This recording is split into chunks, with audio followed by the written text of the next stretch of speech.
in the Army. And while he took work very serious, he always liked to have fun with his loving wife of 24 years, Bonnie Michaels. He loved being outside and was very much a people person and truly enjoyed talking to others and giving advice. While Mr. Michaels lived in Tucker, he regularly drove to Woodstock to do work for others. He had built a deck for Miss Tan, had put up shelves for her in her shop, and had helped her with her security system. He and his wife were looking forward to retiring together before this defendant robbed them of their dream. Elcias Rosendo Hernandez Ortiz is a survivor and a fighter. A 30-year-old native of Guatemala, Mr. Hernandez Ortiz came to our country to build a better life for himself. He's a mechanic and has his own auto repair shop, which he uses to help support his family here as well as his family in Guatemala.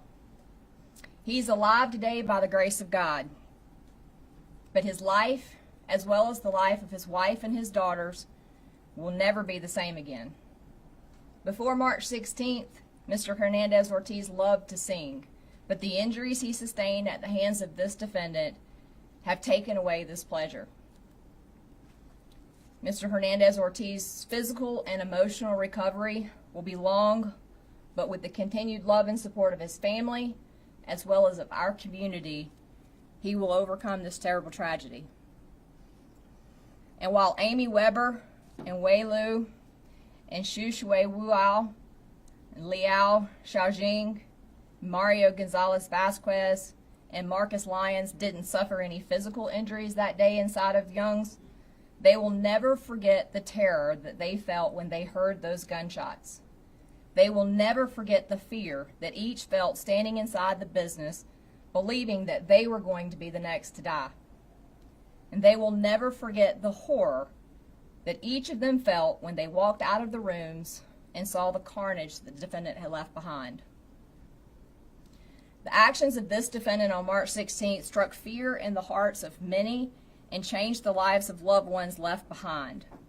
It has impacted our entire community and far beyond.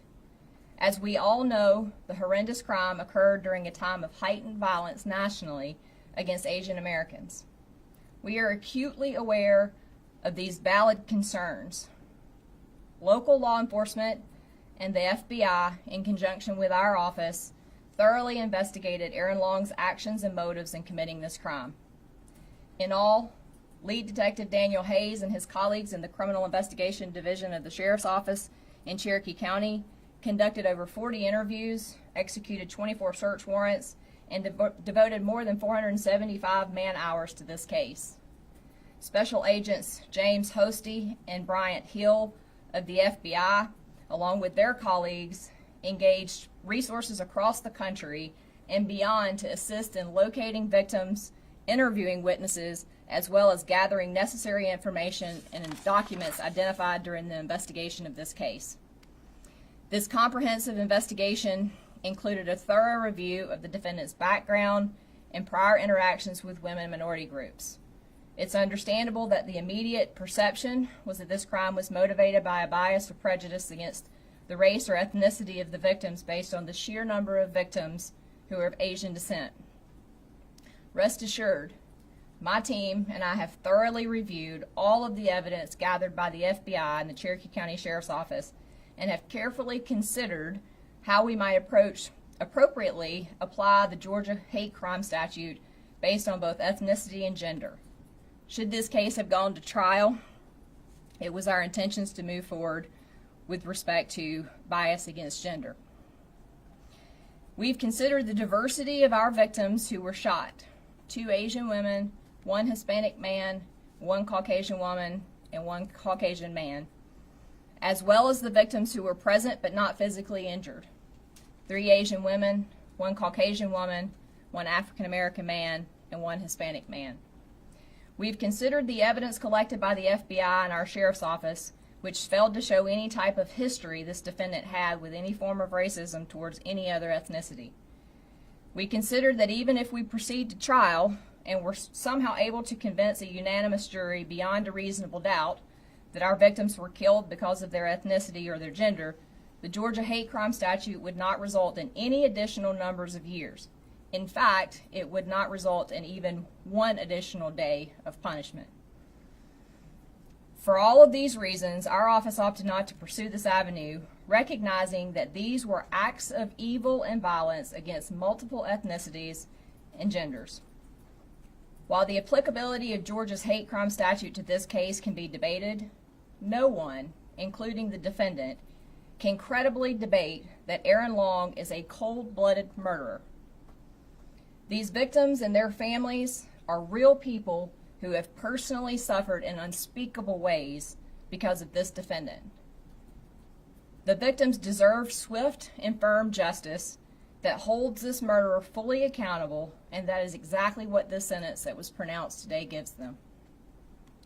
There are many agencies and individuals who should be commended for their actions on March the 16th. First and foremost, our local law enforcement led by Sheriff Frank Reynolds. We are extremely fortunate in Cherokee County to have hardworking men and women who work tirelessly to serve and protect each and every one of us.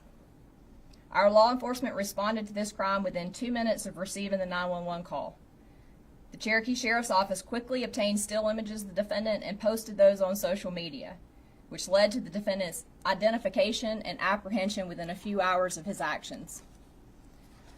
The solid working relationship among law enforcement agencies throughout Georgia enabled Sheriff Reynolds to call his counterpart in Crisp County when it became apparent that the defendant was headed that way.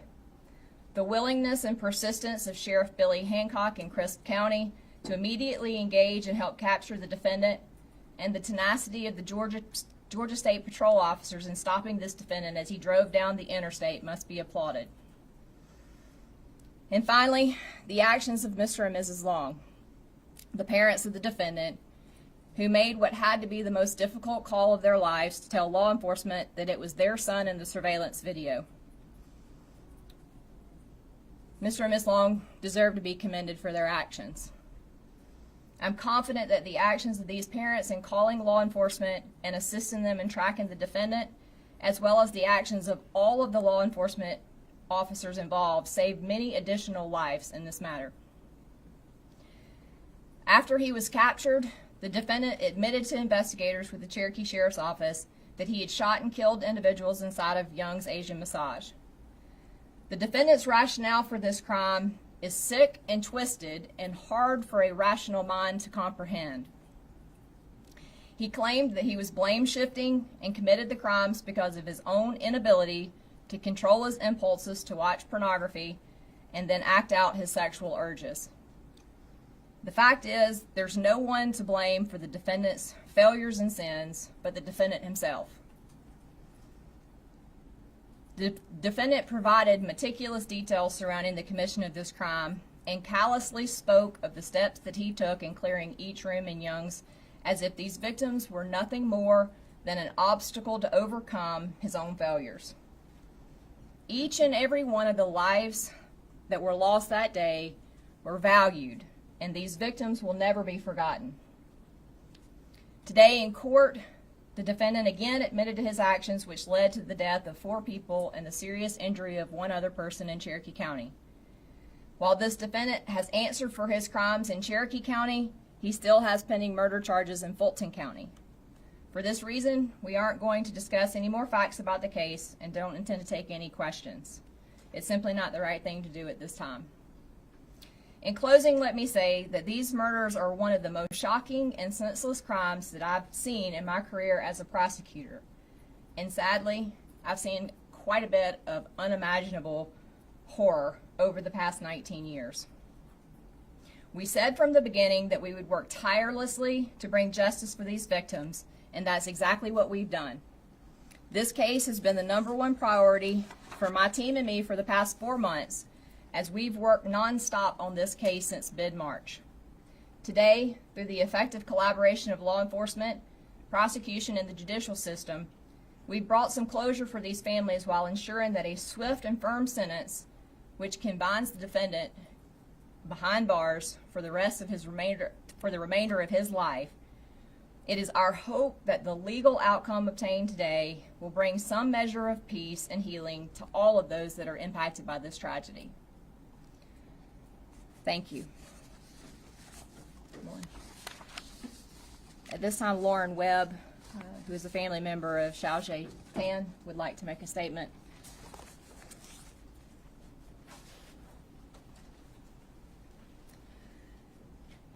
My loved ones have asked me to speak on their behalf. Jamie is the daughter of Cherokee, and since the moment her mother died, what she's been through is unspeakable. But from that day forward, the District Attorney's Office and Shannon Wallace and the Victims Advocate Shelby have been nothing but incredibly compassionate and supportive, and have helped my loved ones through the hardest moments of their life. And they've asked me to give deep, humble, sincere gratitude to the Cherokee County Office of the DA and the sheriffs and the FBI and everybody who has worked on this case and has managed to keep their integrity and humanity and compassion for all of the families that have been affected. So, deep gratitude for all of you. Thank you. Thank you.